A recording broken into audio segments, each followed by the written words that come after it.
That evening, I held a white envelope in my hands, not suspecting that it would shatter not just my marriage, but my entire life.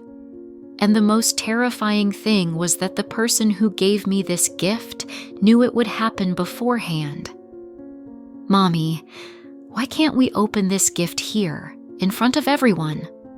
my daughter asked curiously, examining the white envelope in my hands. "Maybe it's something special," I replied with a smile, not realizing how prophetic those words would prove to be. I had been waiting for this day for so long. For 10 years, Michael and I rented apartments, saved for a down payment, and finally, we had our own home. A bright 3-bedroom apartment on the 12th floor with panoramic windows overlooking the park. I fell in love with it at first sight. We decided to keep the housewarming party modest, inviting only close friends and family. All morning, I fussed in the kitchen, arranging appetizers for the shiny new plates. The smell of fresh pastries mixed with the scent of newly assembled furniture. "Jessica, you've outdone yourself," my mom complimented me as she helped slice the fruits. The table looked gorgeous. Guests began arriving at 6. My parents came first, followed by my best friend Emily and her husband. The last guest to appear was my mother-in-law, Barbara. She always kept a bit of distance, but today there was something unusual, almost troubling in her eyes. "To the new home." Michael raised his glass. "To our family." Everyone cheerfully clinked their glasses. I looked at my husband, unable to look away, tall, charming, in his crisp white shirt. 10 years together, and my heart still skipped a beat every time he smiled. "Jessica," Barbara called me when everyone had moved to the living room. "I've got a gift for you." She handed me a thick white envelope. "Just promise me you'll open it when you're alone." I looked at her confused, but took it anyway. Barbara pressed her lips tightly together and averted her gaze. The evening flew by, and by around 10 o'clock, the guests began leaving. Michael offered to walk my parents out, leaving me to tidy up the kitchen. Little Lily was already fast asleep in her new room. I absent-mindedly spun the envelope in my hands. What could it be? Money? A special gift? Curiosity got the better of me. Inside were photographs. As I flipped through them one by one, it felt like the ground was disappearing beneath my feet. In every photo, Michael was with another woman and 2 twin boys. They looked like a real family. There they were at a water park, then on a picnic, then decorating a Christmas tree. The last item in the envelope was a note, written in Barbara's handwriting, which I recognized immediately. "I'm sorry for keeping silent all these years. You deserve to know the truth. He's not going on business trips. He has another family in Chicago. I can no longer be complicit in this deception." The room blurred around me. A ringing sound filled my ears, and I clutched the edge of the table to steady myself. At that moment, I heard the lock turn in the door. "What are you up to?" Michael appeared in the doorway, still smiling, fresh from escorting the guests out. I stared at him, not recognizing the man standing before me. How was it possible that I had spent 10 years waking up next to someone, sharing my life, raising a child, and yet not truly knowing him? Unpacking gifts. My voice came out eerily calm. "Though one in particular stood out, the one from your mom." He froze. A shadow of something, guilt, panic, flickered across his face, but I caught it. He understood. "Jessica, don't!" I raised my hand, stopping him. "Just tell me, is it true?" "Yes." "How old are they?" The words scraped my throat like razors. 6, he replied quietly. "The twins are 6. I let out a hysterical laugh. "So when I was pregnant with Lily, you already knew you'd have other children? Or was that a surprise?" "Jessica, please." "No, I want to know." My voice erupted into a shout. How did you pull it off? Living 2 separate lives for 10 years? Do you know what kind of person you have to be to do that? To do something like that? But no words seemed fitting anymore. Grabbing my phone, I dialed Barbara's number. How long have you known? I asked as soon as she answered. 4 years, she said quietly. I found out by accident. I saw them at the mall when I visited my sister in Chicago. Michael didn't even notice me. And you said nothing. I tried to talk to him. I begged him to end this madness and make a choice. But her voice faltered. He said he loved both families and couldn't leave either. And you were able to look me in the eye all this time?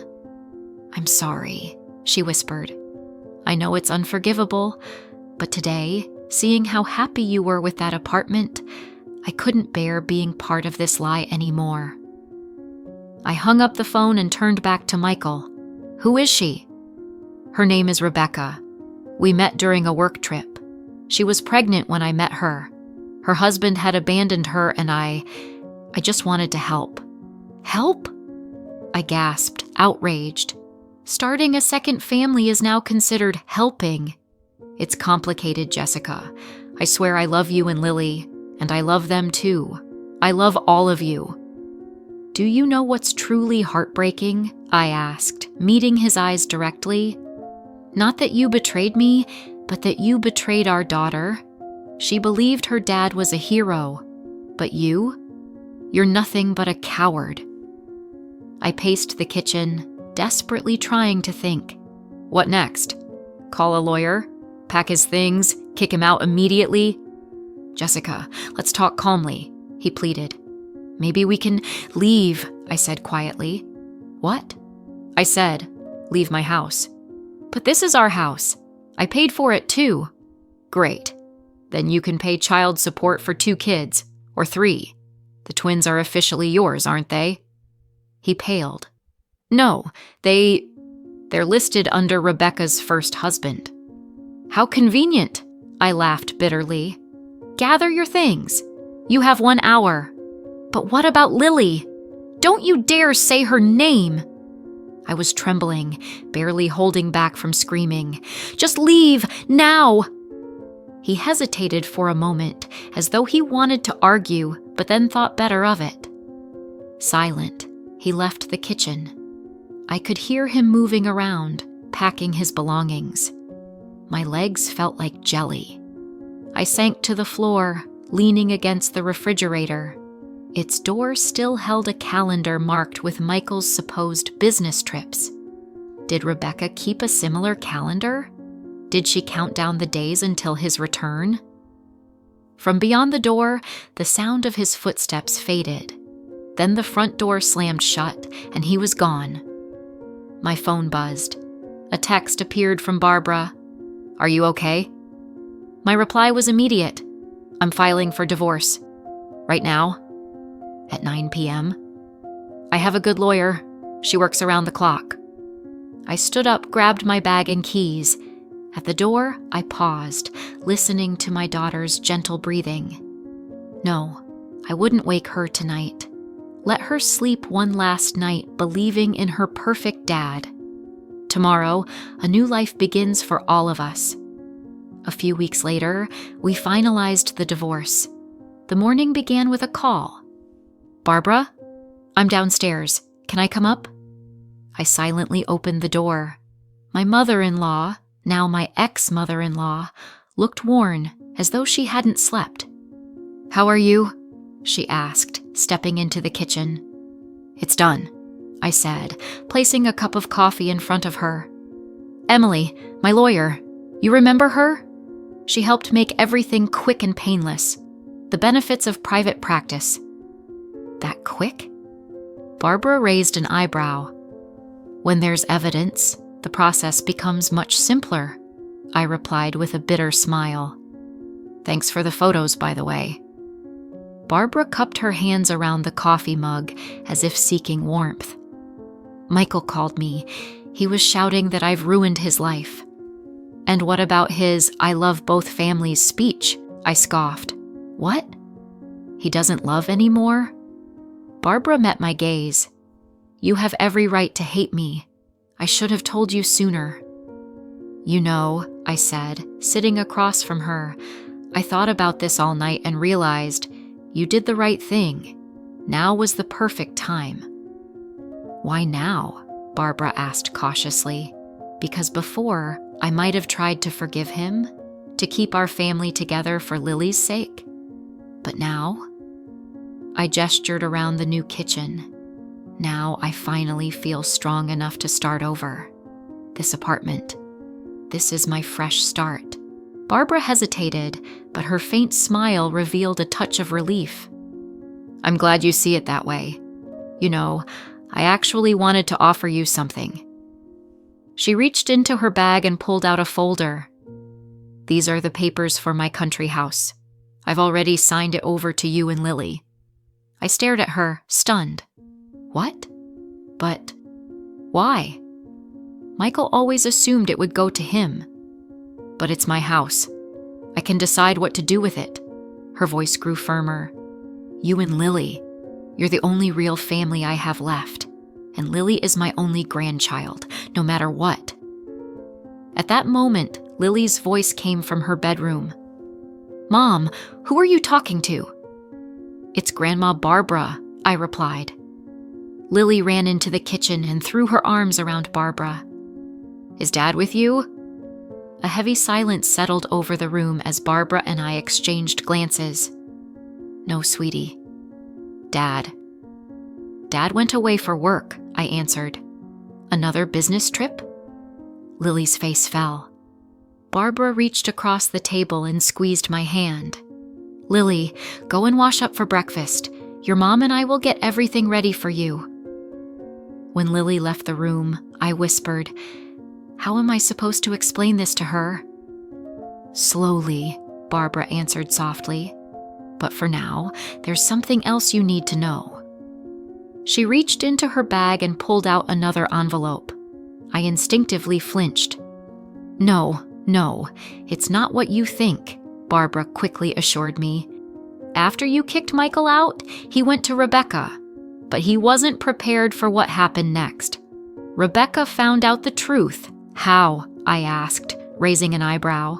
I told her, Barbara admitted, lowering her gaze. That very night. I couldn't let him just move in with her after destroying your life.